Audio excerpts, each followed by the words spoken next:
Hi, hi, welcome again to my channel.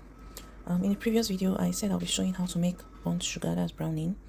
Yeah, browning is used for cakes, desserts, yeah, basically wedding cakes and some other kind of desserts that you want to have that toasty or brown flavor and look. And it also has this texture that it gives to cakes. Yeah, so today we're making browning. So our pot is already heating up. It's better to use plain steel pots instead of the non-stick ones. Yeah, this works better actually. So I'll be pouring my plain sugar in. This is just plain white sugar. Yeah. This is just plain white sugar. You don't really need to measure it. You can just eyeball it.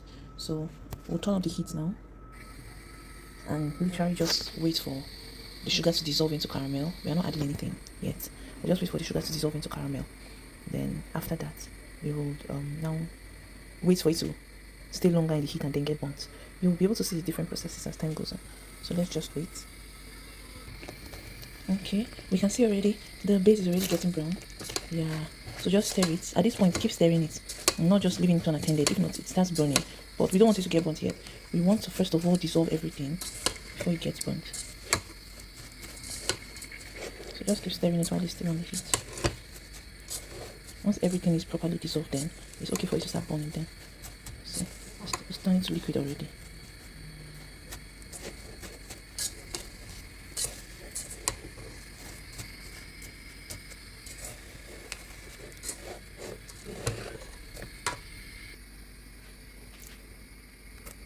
So we see, yeah,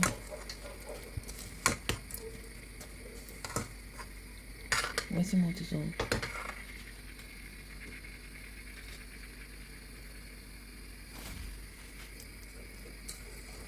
Just make sure to keep stirring until everything totally dissolves.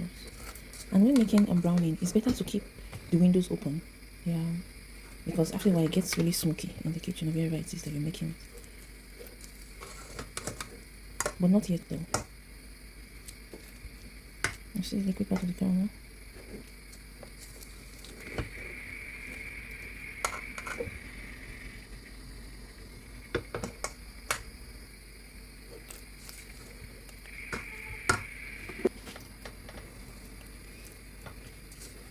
See?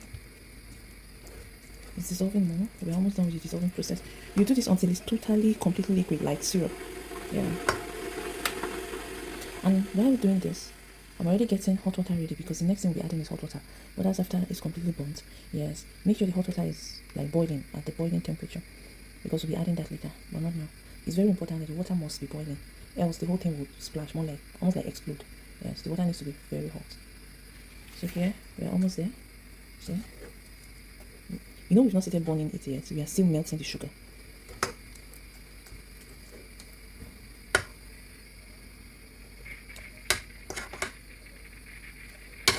Not yet. It still has some granules of sugar in it. We are still melting until it is completely smooth. See? We're almost there. It still has a little granules, but we're getting closer. Okay. Yeah.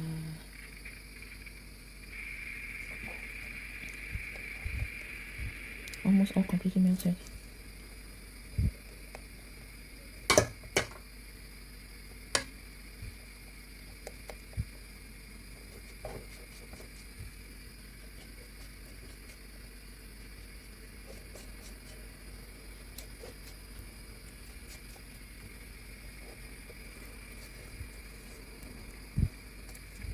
Okay, see? Now we have the syrup. The sugar is melted. Now it has turned completely liquid.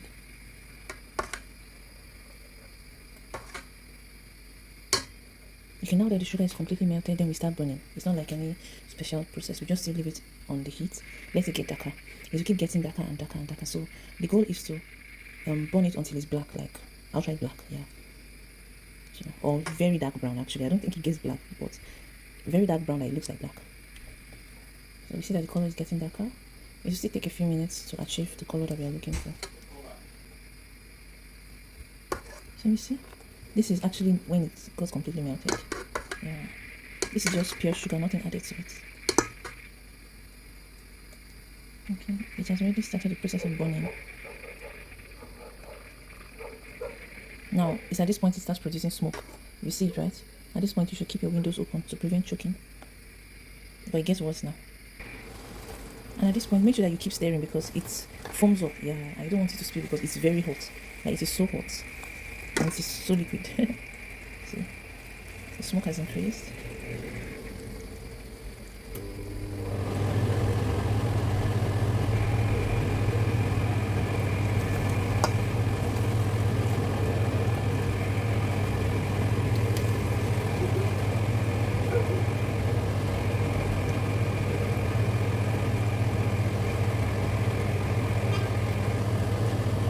At this one, you don't really need to be stirring so much because you just do the work itself.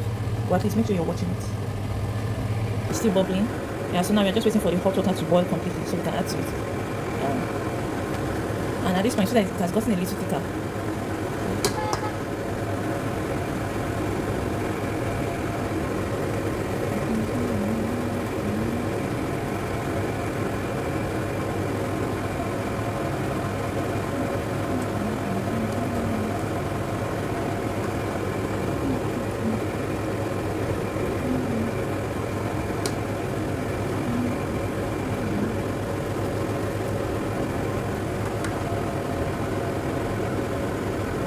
So this is the color we are trying to achieve, the black or the very dark brown. Yeah. Okay, so now that we've gotten it really dark and thick, so I'll turn off the heat, then add the hot water. I'll also show that part. Because if the heat is on, the whole thing will just splash. So you also need the cover of the pot. So as you're adding the heat, you're covering it immediately. Yeah. But it almost be like a mini explosion. Okay, so now we've been able to achieve what we want. See, it's now so thick. This is what we are trying to achieve. Very thick. See, it's now black and thick. This is exactly what we're trying to achieve. Our water is also boiled. Our hot water is also boiled. So now we add the hot water. But make sure you have the cover of the pot first. Yeah. To avoid accidents. I have the water. The cover, I have the water.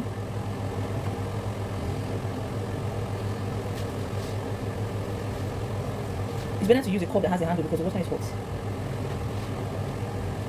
So, my cover, my water, pour it and then cover. Pour, you see, ooh! Yeah, this is what I was preventing. Cover it back. This is why I said you need it. You pour, you see, everywhere's already a mess. You pour and cover. Okay, so basically I cleaned up everything already. But that's like the reason why you should add, you see, the water we added. So now we are going to boil it down. I'm turning the heat back on. Yeah, so now there can't be any more problems. So just boil it down. The ones that got solidified will dissolve also. Yeah, so basically that's it. Boiling it down until it becomes a syrup texture, like syrup. Yeah, then we turn off the heat.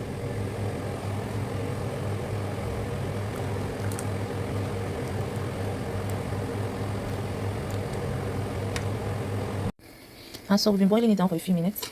And this is the texture we want to achieve. You see that it's not very liquid, but at the same time, it's not so thick. Yeah, it's just a light syrup consistency because when it cools down, it's going to get thicker. In fact, you might even want to add a little more water, just very tiny, depending on the consistency you want. But this is, we are done browning. See how dark it is? We're able to get that black color. Yeah. So for next time, if you're going to make, in order to prevent the kind of accident that we had today, it's better to make the pot big. I think the issue with this, because this is a bigger batch than I've always made, the pot was smaller than the amount I made. Yeah. So it's better to use a bigger pot, stainless steel. It's better for a pot to be tall. You understand? Than a wide shallow pot. A wide shallow pot is a little more dangerous. Yeah. So a taller pot is better. Yeah, in order to prevent the accident. And maybe next time add the water little by little. You know, I just dumped the whole thing in. So add water little by little. And here we are. We have our brownie ready to be used, and it can last for as long as you keep it. Yeah. So I'll when it cools down, when it gets to room temperature, I'll pour it in a bottle. That's where I use it from. But this is exactly what we are trying to achieve. So we turn off the heat, and that's all. And wait for it to cool. Thank you so much for joining. I'll also show the video when I turn it into the bottle. Thank you. So now it has cooled to room temperature. See, very dark. This is exactly what we want. It looks like engine oil, but exactly that's what we want. Yeah, I prefer this consistency. And even if you just use as little as 1 teaspoon, it comes out really dark in whatever you use it for. I'll be turning it in this bottle. I usually just turn it into an empty bottle. You can use any bottle or any jar you would like. So I'll turn it into this bottle and that'll be it. So this is it, a full bottle. It came out nice, came out thick. The consistency is perfect. Everything is perfect. Like this, it can last for months, depending on how much you use it. Okay, see, we got a whole bottle.